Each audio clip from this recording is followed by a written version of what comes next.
8월 6일 법률방송 로투데이 시작하겠습니다. 수십만에서 수백만 명의 구독자를 보유한 기업형 유튜버들이 나오면서 이들의 영향력도 갈수록 막강해지고 있습니다. 가령 이른바 이들 인플루언서들이 소개하는 패션 아이템들이 곧바로 매출 증가로 이어지는 것이 단적인 예인데요. 이런 막강한 영향력을 이용해 업체들에서 뒷돈을 챙기는 유명 유튜버들의 행태를 꼬집는 유튜브 뒷광고라는 신조어까지 나왔다고 합니다. 돈을 받고 제품을 광고해주면서 내 돈 내산이라고 내 돈 내고 내가 산 제품인 것처럼 시청자들을 속이는 행위를 비판하는 말인데요. 오늘 로투데이에선 유튜브 뒷광고 얘기 보도해드리겠습니다. 먼저 연예인을 포함해 유명 유튜버들의 유튜브 PPL과 관련한 논란부터 보시겠습니다. 신세아 기자입니다. 78만 명 넘는 구독자를 보유한 스타일리스트 한희연 씨가 운영하는 슈퍼스타 스타일리스트, 줄여서 슈스스라는 이름의 유튜브 채널입니다. 구두나 지갑, 가방 같은 패션 소품에서부터 정장 등 의류, 집이나 사무실 인테리어까지 다양한 소재의 생활 아이템들을 방송하고 있습니다. 자신의 생생한 경험담이 담긴 정보에 시청자들의 반응은 뜨거웠고, 이런 호평은 당연히 해당 제품에 대한 홍보 효과를 가져옵니다. 그런데 슈스스TV 운영자 한혜연 씨가 지난달 17일 자신의 채널을 통해 시청자들에게 바짝 엎드려 사과하는 일이 벌어졌습니다. 여러분 이렇게 인사드리게 돼서 너무너무 죄송합니다. 여러분이 슈스스TV에 기대하신 만큼 실망도 너무 크신 것 같아서 제가 죄송하다는 말씀을 어떻게 표현하고 전달 드려야 될지 너무 죄송하고 또 돌이킬 순 없지만 정말 제가 스스로한테도 정말 많이 실망하고 한 연예 전문 매체에서 한혜연 씨가 유튜브 채널을 통해 소개해온 제품들이 본인이 직접 구매한 것이 아니라 사실은 해당 업체로부터 수천만 원의 광고비를 받고 협찬을 받아왔다고 폭로한 겁니다. 이 매체는 인기그룹 다비치 멤버 강민경 씨가 운영하는 유튜브 채널도 한혜연 씨처럼 특정 브랜드로부터 수천만 원의 협찬비를 받고 제품을 추천해왔다고 폭로했습니다. 그러면서도 광고나 협찬 사실을 숨기고 내돈내산, 내 돈 내고 내가 산 물건 사용 후기처럼 올린 데 대해 당연히 비판과 비난이 쇄도했습니다. 사과 동영상에도 불구하고 한 씨의 영상엔 등쳐먹으니까 좋았냐, 어디서 대놓고 사기질을, 엄연히 사기다라는 등의 날선 비난이 쏟아지고 있습니다. 강 씨도 지난달 17일 자신의 SNS에 채널 구독자가 늘어 들떴다. 동시에 여러 브랜드 측으로부터 협찬과 광고 제안이 많아졌다며 많이 부족하고 미숙했다. 진심으로 사과드린다며 납작 엎드렸지만 반응은 싸늘했습니다. 거친 비판과 비난이 쇄도하자 강 씨는 현재 자신의 유튜브 채널에 댓글을 달 수도 볼 수도 없게 기능을 막아놨습니다. 그러니까 중요한 건 이제 신뢰가 무너지기 때문에 화가 나는 거예요. 네. 그러니까 믿었고 그분이 그 정도의 어떤 명성이 있는 사람이 추천하는 것이라면 좋은 상품이라고 생각해서 본인들은 구매를 했을 텐데 그것이 다 광고의 수단이었다고 생각하면 본인들이 어찌 보면 돈벌이 수단으로 전락했다라고 하는 그런 부분도 생각이 되지 않겠어요? 그러니까 본인들을 이용해서 돈을 번 거니까 결국은. 온라인은 이렇게 뒤로는 거액의 협찬비나 광고비를 받았으면서도 겉으로는 본인이 산 것처럼 하는 유튜버들의 만연한 이중 행태를 꼬집는 유튜브 뒷광고라는 신조어까지 생겨났습니다. 이런 가운데 구독자 130만 명을 보유한 애주가TV 운영자 참PD가 지난 4일 이른바 술 먹방을 하다 다른 유명 먹방 유튜버들을 언급하며 이들이 모두 유튜브 뒷광고를 하고 있다고 폭로했습니다. 제가 다 밝혀드릴게요. 네. 그렇게 얼른 그 소속사 키워가지고 상장도 하고 팔아먹을 생각으로 그렇게 했잖아요. 다 죽여버릴게요, 제가.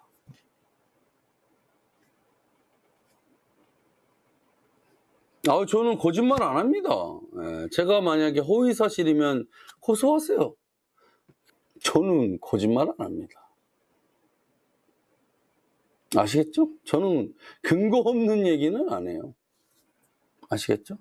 그러니까 거기 이에 유튜브 뒷광고에 거론된 몇몇 유튜버들이 즉각 해명이나 사과글을 올리며 사태 수습에 나섰지만 비난은 잦아들지 않고 사과로 끝날 일이 아니다라며 처벌을 촉구하는 글들이 쇄도하고 있습니다. 거세지는 논란과 쏟아지는 원색적인 비난에 구독자 수 260만 명을 넘는 인기 유튜버 쯔양은 오늘 은퇴 선언을 하는 등 유튜버 뒷광고 폭로 파문이 일파만파 번지고 있습니다. 법률방송 신세아입니다. 이른바 인플루언서들의 유튜브 뒷광고 논란과 애주가TV 운영자 참PD의 폭로 방송 내용 전해드렸는데요. 사실 참PD의 지난 4일 폭로 전에도 비슷한 폭로 조짐이 지난달부터 있어 왔습니다. 이에 유명 먹방 유튜버들이 자수 아닌 자수를 하고 사과하는 일도 이어지고 있습니다. 네티즌들 반응은 어떨까요? 논란이 쉽게 가라앉지는 않을 것 같습니다. 계속해서 신세아 기자가 전해드립니다. 460만 명이 넘는 구독자 수를 자랑하는 유명 유튜버 문복희의 유튜브 영상입니다. 엄청나게 큰 접시에 음식을 가득 쌓아두고 저게 한 입에다 들어갈까 싶게 듬뿍듬뿍 떠서 입에 집어넣습니다. 간장 계란밥과 열라면 리얼 사운드 먹방, 굽네 치킨 고추 바사삭 순살에 시카고 피자 볼케이노 치즈 치박 먹방, 서브웨이 샌드위치 3종 먹방 등 특정 회사 이름과 제품이 들어간 제목들이 많습니다. 사실 BBQ 자메이카 통다리 요청이 엄청 많아서라며 시청자들의 열화와 같은 요청에 따라 관련 영상을 업로드한다는 글도 눈에 띕니다. 남 먹는 거 뭐 구경할 게 있다고 라고 여길 수도 있지만 800만에서 900만 넘는 뷰를 자랑하는 영상들을 어렵지 않게 볼 수 있습니다. 올리는 영상마다 몇백만씩의 뷰를 올리는 이른바 초대박을 치고 있는 겁니다. 식품업체나 관련 회사에서 광고나 협찬이 붙을 만도 한데 관련해서 문복희는 사흘 전인 지난 3일 자신의 유튜브 커뮤니티에 이른바 유튜브 뒷광고 관련한 글을 올렸습니다. 옷부터 시작해 화장품, 가전제품, 조리도구 등 하루에도 수많은 광고 제의가 들어오는데 먹방과 관련 없는 것은 모두 거절하고 음식은 미리 시식해보고 맛있게 먹은 것만 진행한다는 것이 문복희의 말입니다. 문복희는 그러면서 광고는 협찬이라고 명시해왔다고 적었습니다. 이에 대해 2,500개 넘는 댓글이 달렸는데 온통 비난 일색입니다. 본인은 아무것도 모른다는 듯이 너무 역겹다. 얼굴 까고 하는 짓거리하곤 돈은 필요한가 보네 같은 원색적인 비난이 넘쳐납니다. 협찬과 광고는 다른 개념이다.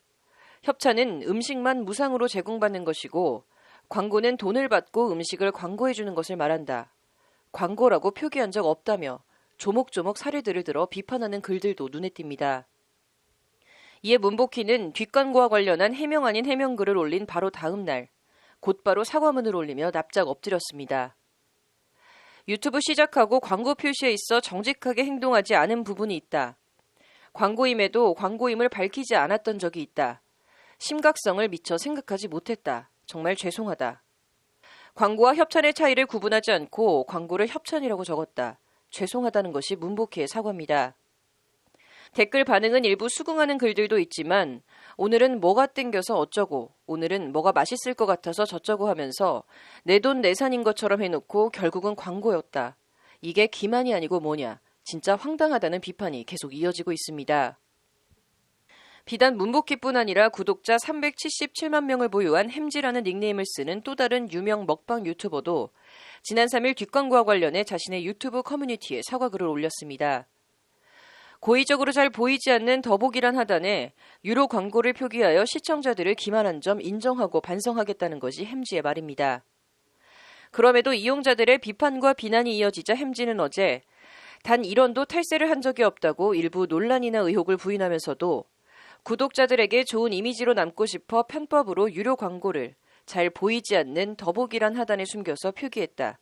죄송하다며 거듭 고개를 숙였습니다. 그 밖에 또 다른 유명 먹방 유튜버인 닉네임 쯔양과 상윤스, 나름이, 공혁준 등도 이런저런 논란과 의혹이 제기되는 등 유튜브 뒷광고를 둘러싼 파문이 커지는 모양새인데 업계에선 터질 게 터졌다는 반응이 많습니다. 법률방송 신세아입니다.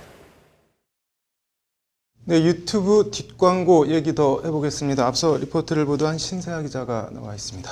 신 기자, 이거 뭐 쭉 들었는데 이거 사기죄에 해당하는 거 아닌가요? 네, 네티즌들의 반응이 지금 딱 그런 상황인데요. 네. 이제 사기로 번 돈 범죄 수익으로 다 뱉어내게 하고 네. 이제 형사 처벌을 해야 된다. 좀 이런 격한 반응들입니다. 네. 근데 결론부터 말씀드리자면 이 사기죄 성립 처벌은 좀 어렵다는 게 법조계의 대체적인 견해입니다. 왜 그런 건가요?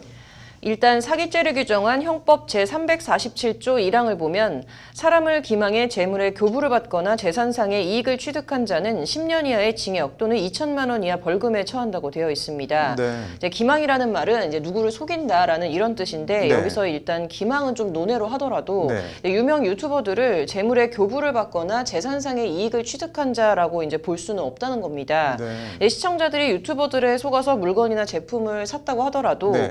유튜버들에게 뭐 직접 돈을 준 게 아니기 때문에 네. 재물의 교부를 받거나 재산상 이득을 취한 경우에 해당하지 않기 때문입니다. 네. 이제 즉 광고주나 업체로부터 유튜버들이 돈을 받고 네. 돈을 안 받은 것처럼 시청자들을 속였다고 해도 이 형법 제347조 1항으로는 처벌할 수 없다는 결론에 도달하게 됩니다. 네. 뭐 사기죄 처벌 다른 조항은 더 없나요? 네, 형법에서 이 같은 조 2항은 네. 전항의 전항의 방법으로 제3자로 하여금 재물의 교부를 받게 하거나 재산상의 이익을 취득하게 한 때에도 전항의 형과 같다고 규정하고는 있습니다. 네. 이게 돈을 준 광고주나 업체의 물건을 구입했다면 네. 제3자가 재물의 교부를 받게 한 것으로 볼 수도 있지만 네. 이제 이 경우에는 기망행위가 있었는지를 좀 따져봐야 됩니다. 네. 이제 관련해서 우리 대법원은 이 사기죄 기망행위 성립에 대해서 네. 이 일반적인 상거래 관행과 신해성실 원칙에 비추어 봤을 때 이게 시인이 될 수 있는 정도라면 이 남을 속인 걸로 볼 수는 없다라는 입장을 취하고 네. 있습니다. 이제 그럼 여기서 돈을 받은 사실을 알리지 않은 것을 네. 이 시인할 수 없는 정도의 기망으로 볼 수 있겠냐 하는 게 좀 쟁점이 될 것 같은데요. 네. 근데 그 정도의 좀 적극적인 기망 행위로 보기는 어렵다라는 게 법조계의 판단입니다. 네. 원산지나 뭐 성능, 효능을 이제 허위로 적시를 한 것도 아니고 단순히 돈 받은 사실을 제대로 이제 고지하지 않은 것만으로는 이제 사기죄 처벌 가능성은 좀 어렵다는 게 법조계의 평가입니다. 네. 이거 뭐 광고 관련한 법안으로는 처벌할 수 없나요? 광고 관련한 것은 표시 네. 광고의 공정화에 관한 법률이라는 게 있습니다. 네. 이 법 제3조 부당한 표시 광고 행위의 금지 조항 제1항은 사업자 등은 소비자를 속이거나 소비자로 하여금 잘못 알게 할 우려가 있는 표시 광고 행위로서 공정한 거래 질서를 해칠 우려가 있는 행위를 해서는 안 된다라고 명시하고 있습니다. 네. 네, 법안은 그러면서 금지되는 광고로 거짓 과장의 표시 광고, 그리고 기만적인 표시 및 광고, 또 부당하게 비교하는 표시나 광고, 또 비방적인 표시 및 광고 이렇게 4가지를 적시하고 있는데요. 네. 이것들을 좀 자세히 보면 전부 네. 광고 내용에 관한 것들입니다. 네. 이제 거짓이나 과장, 비방 등을 하지 못하게 하고 있는 건데요. 네. 이제 쉽게 말해서 광고 자체에 문제가 있는 경우에는 이제 처벌을 하는 거지. 네. 이게 돈을 받고 하는 광고인지 알리지 않은 거 이런 것 자체는 여기에 좀 해당 사항이 없게 되는 겁니다. 네. 따라서 현실적으로도 이게 광고법 위반으로 유튜브 네. 뒷광고를 좀 처벌하기는 어려운 게 현실입니다. 그럼 이거 뭐 어떻게 해야 하나요? 그래서 이런 부작용을 좀 시정하기 위해서 네. 공정거래위원회가 지난 6월에 추천 보증 등에 관한 표시 광고 심사 지침을 개정을 했습니다. 네. 이제 주요 내용은 이제 한마디로 뭐 돈 받고 하는 거면 광고나 협찬 받고 방송하는 거다라는 거를 좀 시청자들이 쉽게 알 수 있게 고지된 상태에서 방송을 하라는 건데요. 네. 이제 두루뭉술하게 표현하면 안 되고 이제 유료 광고다, 대가성 네. 광고다 이것을 명확하게 표시 문구를 게시물 제목 등에 좀 삽입을 하도록 하고 있습니다. 네. 하지만 이게 그럼에도 좀 한계는 있습니다. 네. 이를 위반할 경우에 앞에서 언급한 것처럼 딱히 위반 행위를 좀 규율할 법안이 현재는 좀 미비해서 처벌이 어렵다는 점인데요. 네. 이게 다만 공정위가 구체적인 가이드라인을 제시하고 네. 이를 따르도록 한 만큼 이제 유명 유튜버들이 뭐 광고 방송인지 알려야 하는 걸 몰랐다, 네. 뭐 어디다 어떤 식으로 고지를 해야 되는지 몰랐다라는 이제 좀 피해가기는 좀 어려워진 만큼 네. 뒷광고 업체 효과는 좀 일정 부분 있을 것으로 보입니다. 그래서 해당 가이드라인은 네. 다음 달인 9월 1일부터 시행이 되게 됩니다. 네. 뭐 그래도 법적으로 좀 명확하게 제도를 정비해야 하는 거 아닌가요? 네, 이런 문제인식은 좀 오래되어 네. 왔는데요. 이제 지난 20대 국회에서 당시 미래통합당 원유철 의원이 네. 인플루언서들이 대가성 광고를 한 경우 이것을 반드시 알리도록 하고 네. 이제 위반할 경우에 과태료를 부과할 수 있도록 한 이른바 인플루언서 법을 대표 발의한 적이 있습니다. 네. 그래서 인터넷 유명인의 뒷광고에 대한 규정이 전무하기 때문에 네. 이런 규정 마련이 필요하다는 게 법안 발의 취지였는데요. 네. 그리고 또 소관상임위인 정무위에서 인터넷 유명인의 범주가 어디까지인지 그리고 네. 돈이나 협찬받은 사실을 밝히지 않은 경우 전부 처벌을 해야 하는지 등에 대한 논의가 좀 있었지만 네. 사실 별 진전을 보지 못하고 회기 만료로 자동 폐기가 됐습니다. 네. 그래서 제가 국회 의안정보 시스템을 검색해 보니까 네. 이제 21대 국회에선 아직 그런 관련 법안은 발의된 게 없고요. 네. 관련 법 발의가 필요하다는 지적은 있습니다. 네. 그래서 성공회대 최준봉 교수의 말을 한번 들어보시겠습니다. 네. 결국은 올바른 선택을 할 수 있는 기준을 제시한다는 점에서도 이런 부분에 대한 법적 제도적 장치가 있어야 된다. 즉 직광고 같은 이런 시청자나 이용자를 속이는 형태의 광고 행위는 네. 시청자들에게 불이익을 주는 요소이기 때문에 반드시 이제 최 교수는 법적인 제도 마련과는 또 별개로 네. 유명 유튜버들이 네. 스스로 그 막강한 영향력에 걸맞게 행동을 해서 네. 이제 시청자들에게 신뢰를 훼손하는 행위를 해서는 안 된다라는 점도 아울러 강조를 했습니다. 뭐 인플루언서니 유튜브 뒷광고니 어쨌든 세상이 많이 바뀌긴 바뀐 것 같은데 세상이 바뀌었으면 그에 걸맞게 법제도도 마련이 돼야 될 것 같네요. 오늘 잘 들었습니다. 네, 이어서 법조계 소식 전해드리겠습니다. 경찰청이 내일부터 11월 14일까지 100일간 부동산 시장을 교란하는 모든 불법 행위를 특별 단속한다고 밝혔습니다. 이는 김창룡 경찰청장이 취임 후 내놓은 첫 치안 대책으로 청약통장 매매나 부동산 전매, 집값 담합, 재건축 비리 등이 중점 단속 대상입니다. 검사장급 이상 검찰 고위 간부의 승진 전보 인사를 논의할 검찰 인사위원회가 열렸습니다. 현재 공석인 검사장급 이상 자리는 모두 11석인 가운데 오늘 오후 늦게나 내일 검찰 고위 간부 인사 결과가 나올 것으로 예상됩니다. 초등학교 근처에서 유사 성매매 업소를 운영한 30대 업주에 대해 징역 1년 4개월의 실형이 선고됐습니다. 청주지법은 교육환경보호구역에 있는 다수 빌라를 임차하고 성매매 업소를 운영해 죄책이 무겁다고 양형 사유를 밝혔습니다. 마스크 오부제 시행을 앞두고 일당 10,000원을 주고 10대 아르바이트생 4명을 고용해 마스크를 사재기 한 40대에 대해 벌금 300만 원이 선고됐습니다. 검찰은 형량이 낮다며 항소했습니다.